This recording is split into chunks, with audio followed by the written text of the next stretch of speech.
ఈ అసెంబ్లీ ఎన్నికల్లో ఏపీలో మొత్తం 175 స్థానాల్లో పోటీ చేయనున్నట్లుగా జనసేన ప్రకటించింది. సీట్ల కేటాయింపుల్లో మహిళలు, యువతకే అధిక ప్రాధాన్యత ఉంటుందని తెలిపింది. మొత్తానికి ఏపీలో పొత్తులపై జనసేన విషయంలో ఒక సందిగ్ధత నెలకొనుంది. గత 2 రోజుల నుంచి టీడీపీతో కలిసి రావాలన్న చంద్రబాబు ప్రతిపాదనను ఇప్పుడు జనసేన అధినేత పవన్ తిరస్కరించిన బ్రేకింగ్ న్యూస్ చూస్తున్నాం. వామపక్షాలతో తప్ప ఎవరితోనూ పొత్తు ఉండదని తేల్చి చెప్పారు. పొత్తులపై టీడీపీ, వైసీపీ మాటలు కూడా నమ్మొద్దని జనసేన కార్యకర్తలకు పవన్ ఈ సందర్భంగా సూచించడం జరిగింది. దీనికి సంబంధించిన మరిన్ని డీటెయిల్స్ అందించడానికి మా ప్రతినిధి వినయ్ సిద్ధంగా ఉన్నారు. వినయ్, మొత్తానికి పవన్ చంద్రబాబు ప్రతిపాదనను తిరస్కరించినట్టుగా చూస్తున్నాం. మరి వామపక్షాలు తో వెళ్తున్నట్టుగా చెప్తున్నారు. మరి బీజేపీకి సంబంధించి ఎలాంటి క్లారిటీ ఇవ్వలేదు, ఎలా చూడాలి? లక్ష్మి, గత 2 రోజుల నుంచి అటు అధికార పార్టీ, ఇటు ప్రతిపక్ష పార్టీ పవన్ కళ్యాణ్ జనసేన పైన చేస్తున్న కామెంట్స్ కి రోజు పవన్ కళ్యాణ్ తరపు నుంచి ఒక రియాక్షన్ వచ్చిందని కూడా చెప్పుకోవచ్చు. అయితే పవన్ కళ్యాణ్ మాకు సహకరించాలి అని చెప్పుకోవచ్చు. చంద్రబాబు నాయుడు చేసిన వ్యాఖ్యల పైన కూడా పవన్ కళ్యాణ్ ఖండించారని కూడా చెప్పుకోవచ్చు. కేంద్రం ఏపీకి చేస్తున్న అన్యాయం పవన్ కళ్యాణ్ కమిటీ వేసి మరి తెలుసుకున్నారు. సో పవన్ కళ్యాణ్ మాకు సహకరించాలని కూడా సీఎం చేసిన వ్యాఖ్యలను పవన్ కళ్యాణ్ ఖండించారు. మరోవైపు ప్రతిపక్ష వైఎస్ఆర్ కాంగ్రెస్ పార్టీ కూడా చంద్రబాబు నాయుడు, పవన్ కళ్యాణ్ ఇద్దరు కలిసి పొత్తు పెట్టుకుంటారని చెప్పి కూడా ప్రచారం చేస్తా ఉంది. ఇవన్నీ కూడా పవన్ కళ్యాణ్ పూర్తిగా ఖండించిన పరిస్థితి అయితే మనం చూస్తా ఉన్నాం. అయితే ప్రధానంగా జనసేన పార్టీ 175 స్థానాల్లో సంపూర్ణంగా పోటీ చేస్తామని చెప్పి కూడా పవన్ కళ్యాణ్ తెలపడం జరిగింది. దాంతో పాటు వామపక్షాలతో తప్ప మరి ఎవరితో కూడా కలిసి వెళ్ళమని చెప్పి కూడా స్పష్టంగా ఒక క్లియర్ అండ్ కట్ గా కూడా చెప్పడం జరిగిందని కూడా మనం చెప్పుకోవచ్చు. అయితే ప్రధానంగా యువతకు, మహిళలకు ఎక్కువ అవకాశం కల్పిస్తామని చెప్పి కూడా పవన్ కళ్యాణ్ చెప్పారు. అయితే ఇలాంటి అటు ప్రతిపక్ష పార్టీ కావచ్చు, ఇటు అధికార పార్టీ కావచ్చు, అనేక కామెంట్స్ చేస్తా ఉండదు. ఎవరు కూడా పట్టించుకోవద్దు, జనసేన పార్టీ వామపక్షాలతో తప్ప మరెవరితో కూడా పొత్తు పెట్టుకోని చెప్పి కూడా పవన్ కళ్యాణ్ క్లియర్ గా చెప్పడం జరిగింది. దీనికి సంబంధించి మరి కాసేపట్లో పవన్ కళ్యాణ్ పొత్తుల విషయం సంబంధించి ఒక వీడియో కూడా రిలీజ్ చేయనున్నారు. లక్ష్మి, మనం ట్వీట్ కూడా చూస్తున్నాం వినయ్. అయితే చంద్రబాబు ప్రతిపాదన తర్వాత ఇప్పుడు 175 స్థానాల్లో సంపూర్ణంగా పోటీ చేస్తున్నామని పవన్ అనడం వెనుక ఆంతర్యం ఏమై ఉంటుంది? అయితే గత 2 రోజుల నుంచి కూడా పవన్ కళ్యాణ్ అదేవిధంగా చంద్రబాబు నాయుడు ఇద్దరు కలిసి పోటీ చేస్తారు. వీళ్ళిద్దరు కూడా ఇప్పుడు ఇంకా కలిసే ఉన్నారు, కలిసే రాజకీయాలు చేస్తారనేది కూడా ఒకటి మొత్తం ఏపీ వ్యాప్తంగా కూడా ప్రచారం జరుగుతుంది. ఇదే ప్రచారం కొద్ది బలంగా ముందుకెళ్తే మటుగా జనసేన పార్టీకి ప్రమాదం అని చెప్పి కూడా పవన్ కళ్యాణ్ భావిస్తా ఉన్నారు. అందుకే అసలు ఆ పొత్తుల విషయంలో అసలు ఆలస్యం చేయకుండా కూడా తేల్చి చెప్పారని కూడా చెప్పుకోవచ్చు. వామపక్షాలతో తప్ప మరెవరితో కూడా పొత్తులు పెట్టుకోవటం లేదు. జనసేన పార్టీ 175 నియోజకవర్గాల్లో సింగిల్ గానే పోటీ చేస్తారు. ఉండండి, మనతో మాట్లాడడానికి టీడీపీ నేత యామిని గారు ఫోన్ లైన్ లో ఉన్నారు. నమస్తే అండి యామిని గారు. నమస్తే అండి. యామిని గారు, చూస్తున్నాం మరి చంద్రబాబు 2 రోజుల క్రితమే చంద్రబాబు గారు ప్రతిపాదించడం జరిగింది. పవన్ కళ్యాణ్ కలిసి వచ్చినా మేమంతా కలిసి వెళ్ళడానికి సిద్ధంగా ఉన్నామని. మరి దానికి జనసేన పార్టీ అధినేత ఆ ప్రతిపాదన తిరస్కరించిన న్యూస్ చూస్తున్నామండి మనం. దీన్ని ఇప్పుడు టీడీపీ ఏ విధంగా చూస్తుంది?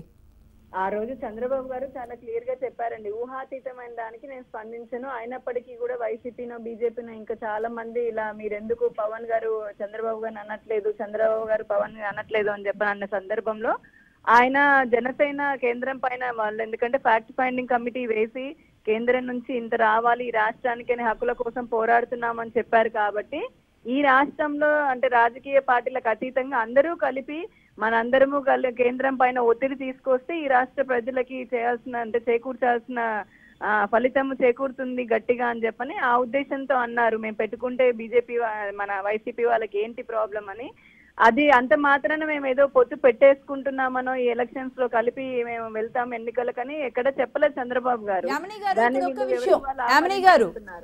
ఏదేమైనా దానికి సంబంధించి ఒక ప్రతిపాదన ఆయన నోటి వెంట రావడం, తాను సానుకూలంగా ఉన్నట్లుగా పార్టీ అధినేత వ్యాఖ్యానించడం, దాన్ని ఇప్పుడిప్పుడే పుట్టుకొచ్చి ఇప్పుడిప్పుడే 175 స్థానాల్లో పోటీ చేయడానికి కూడా సిద్ధమవుతున్న పార్టీ అధినేత తిరస్కరించడం, ఇవన్నీ కూడా టీడీపీకి దెబ్బ కాదంటారా?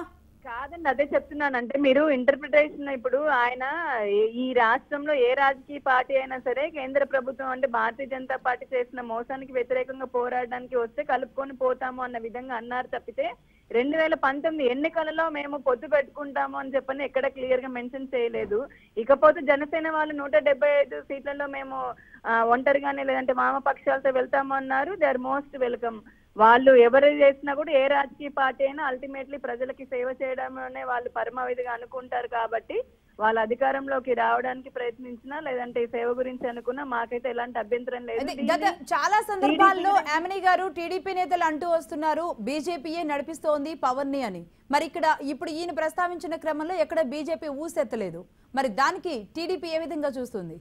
ఎవరు ఊసెత్తలేదంటారండి పవన్ గారా? ఆ అదే మేము మొదటి నుంచి మేము టీడీపీ వాళ్ళు ఆరోపించేది కూడా అదే కదండి. ఎప్పుడైతే ఫ్యాక్ట్ ఫైండింగ్ వేసి 584,000 crores ఏదైతే ఉందో అది తర్వాత ఎప్పుడు పవన్ కళ్యాణ్ గారు ఆయన మీటింగ్లలో కానీ ఎక్కడ ప్రస్తావించి కేంద్ర ప్రభుత్వం పైన ఒత్తిడి తీసుకొని రాలేదు.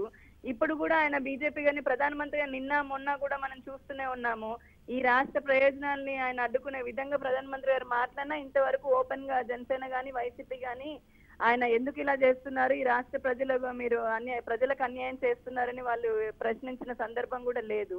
మేము ఇప్పటికీ అదే అంటున్నాము, జనసేన కానివ్వండి ఏ ఇతర రాజకీయ పార్టీ అయినా సరే అల్టిమేట్ గా టీడీపీ లేదంటే మా అందరి పోరాటం ఈ రాష్ట్రానికి రావాల్సిన హక్కుల్ని సాధించుకోవడము, ఈ రాష్ట్ర ప్రజలకి ప్రయోజనం చేకూర్చడము. యామిని గారు పొత్తులపై గనక వాళ్ళని చేసుకోమనండి, మాకేం అభ్యంతరం లేదు. అయితే పొత్తులపై ఊహాగానాలు దగ్గరలో ఎన్నికలు వస్తున్న పరిస్థితుల్లో పొత్తుల మీద ఎవరు ఆలోచనలు వాళ్ళు వ్యక్తం చేస్తున్న పరిస్థితుల్లో ఇప్పటికే టీడీపీ అభ్యర్థుల్ని ప్రకటించే సిద్ధంగా ఉంది అనుకున్నారు.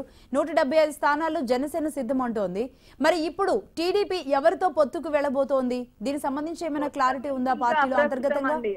పొత్తుల గురించి ఇప్పుడు ఏపీలో అప్రస్తుతము. ఎందుకంటే మా పార్టీ కూడా ఇంకా ఏది క్లియర్ గా ఒక అండర్స్టాండింగ్ అనేది ఇంకా ఒక అభిప్రాయం అనేది తీసుకోలేదు నిర్ణయం దానిపైన.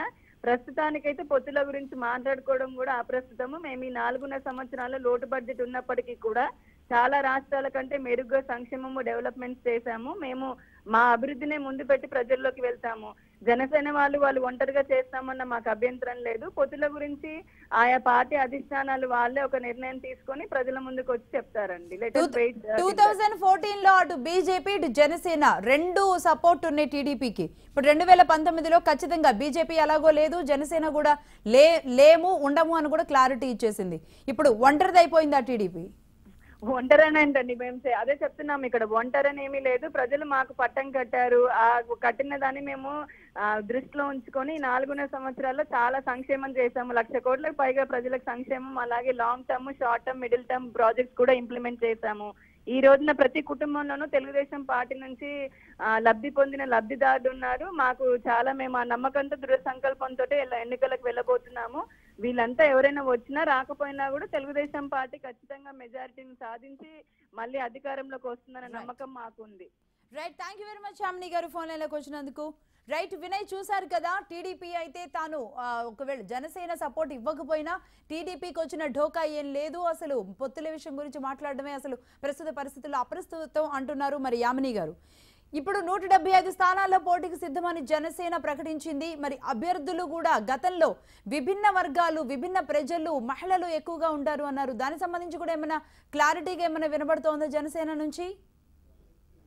ఇప్పటికే పవన్ కళ్యాణ్ మట్టికి ఒక క్లారిటీతో వెళ్తున్నారని కూడా చెప్పుకోవచ్చు. అయితే గత కొద్ది రోజుల నుంచి కూడా 175 నియోజకవర్గాల్లో సింగిల్ గెలడాకే పవన్ కళ్యాణ్ వర్కౌట్ చేస్తున్నారని కూడా మనం క్లియర్ గా చెప్పుకోవచ్చు. అయితే పవన్ కళ్యాణ్ ప్రధానంగా మహిళలకు, యువతకు ఎక్కువ ప్రాధాన్యత కల్పిస్తా ఉన్నారు. దాంట్లో భాగంగా ఎక్కువ తన పార్టీలో కూడా వాళ్ళే ఎక్కువ పాలిటిక్స్ ప్లే చేసేటట్టు కూడా పవన్ కళ్యాణ్ ఒక కార్యాచరణ కూడా రూపొందించుకున్నారని కూడా చెప్పుకోవచ్చు. అయితే గత కొద్ది రోజుల నుంచి కూడా పవన్ కళ్యాణ్ ఇంకా టీడీపీతోనే ఉన్నారు అని చెప్పి అటు వైఎస్ఆర్ కాంగ్రెస్ పార్టీ రూమర్స్ కావచ్చు, ఇటు అన్నింటిలో కూడా అయితే నేరుగా అటు పార్టీ కార్యకర్తలు కాకుండా ఇటు పార్టీ నేతలు కాకుండా పవన్ కళ్యాణ్ నేరుగా ఒక ప్రెస్ రిలీజ్ కూడా చేయడం జరిగింది. ఈ నేపథ్యంలో ఇవన్నీ చూసుకున్నట్టయితే కూడా మట్టికి ఒక పొలిటికల్ హీట్ అనేది కూడా ఏపీలో ఒక్కసారిగా పెరిగిపోయిందని కూడా చెప్పుకోవచ్చు. మరోవైపు గతంలో చూసుకున్నట్టయితే కూడా 2009 ఎన్నికల్లో చూసుకున్నట్టయితే మట్టికి అటు పవన్ కళ్యాణ్ ఇటు బీజేపీ, టీడీపీ అన్ని కూడా కలిసి పనిచేశారని కూడా చెప్పుకోవచ్చు. అది టీడీపీకి చాలా అడ్వాంటేజ్ గా మారింది. ఇప్పుడు పవన్ కళ్యాణ్ నేరుగా పోటీ చేయడంతో అసలు ఆ పొలిటికల్ ఈక్వేషన్స్ ఎలా ఉంటాయి, ఎలా మారిపోతాయని బట్టి కొద్దిగా ఆసక్తి నెలకొంటుంది లక్ష్మి.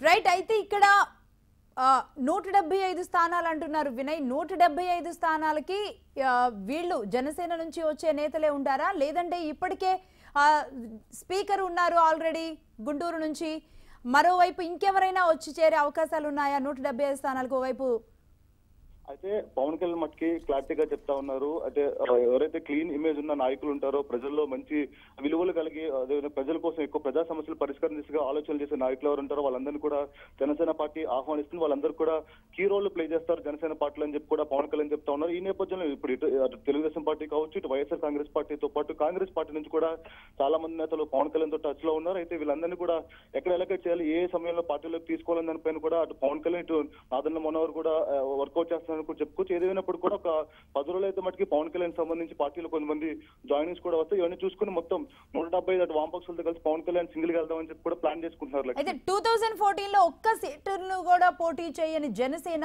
ఇప్పుడు 175 స్థానాల్లో పోటీ చేస్తామంటోంది. అంటే బ్యాక్ సపోర్ట్ ఏమై ఉండొచ్చు అంటారు?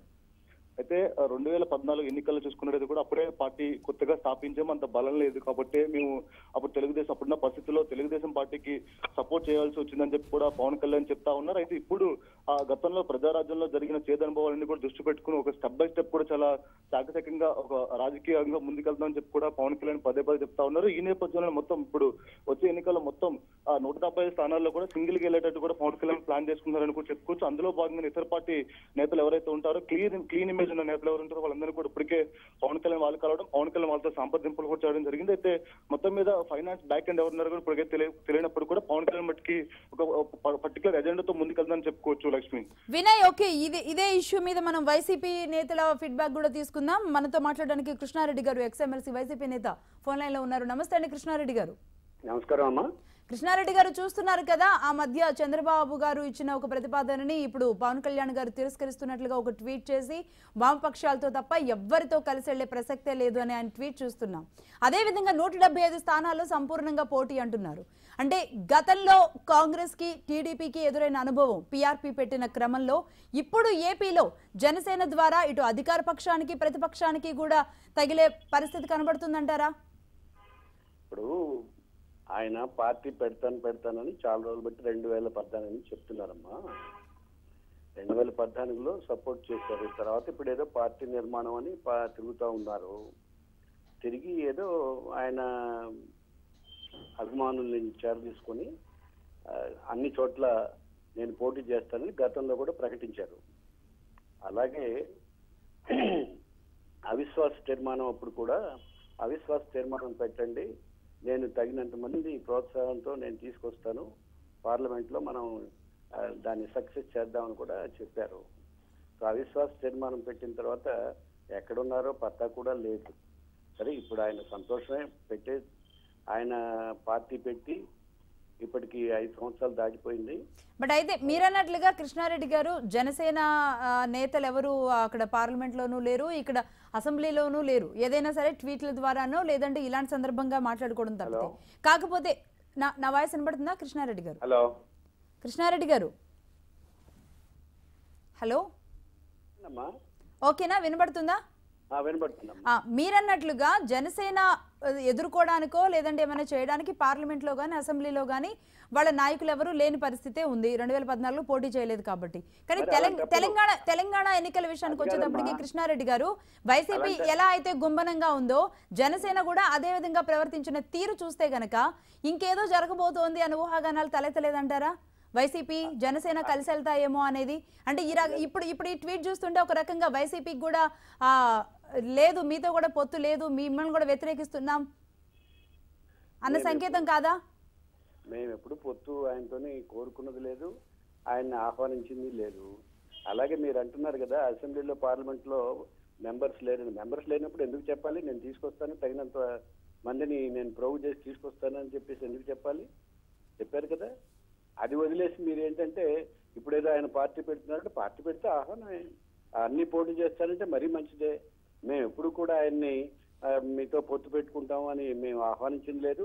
అటువైపు నుంచి కూడా మేమేదో వైఎస్ఆర్ కాంగ్రెస్ పార్టీతో కలిసి పోటీ చేస్తామని చెప్పింది లేదు. కానీ ఈ మధ్యన ఏంటంటే తెలుగుదేశంతో ఏదో పొత్తు అనేటటువంటిది కొంత మేరకు చంద్రబాబు నాయుడు గారి మాటలతో కొంత సందిగ్ధంలోకి పడింది కాబట్టి ఆయన అది వాళ్ళు క్లారిఫై చేసుకోవాలి. ఇప్పుడు క్లారిఫై చేసుకుంటే మంచిదే వాళ్ళకి. రైట్ కృష్ణారెడ్డి గారు, ఏదేమైనా ఇప్పుడు జనసేన నిర్ణయం మాత్రం ఒక వ్యూహాత్మకంగా ఒక టఫ్ ఫైట్ గా 2019 ఏపీ ఎన్నికలను సూచించే విధంగా కనబడుతోంది. టీడీపీ, వైసీపీ, జనసేన, మరోవైపు నేషనల్ పార్టీలైన కాంగ్రెస్, బీజేపీ అవేటుంటాయి అనేది మాత్రం ఒక ఉత్కంఠం రేపుతున్న పరిస్థితి కనబడుతోందండి. Anyway, thank you very much అండి కృష్ణారెడ్డి గారు ఫోన్ లైన్ లోకి వచ్చినందుకు.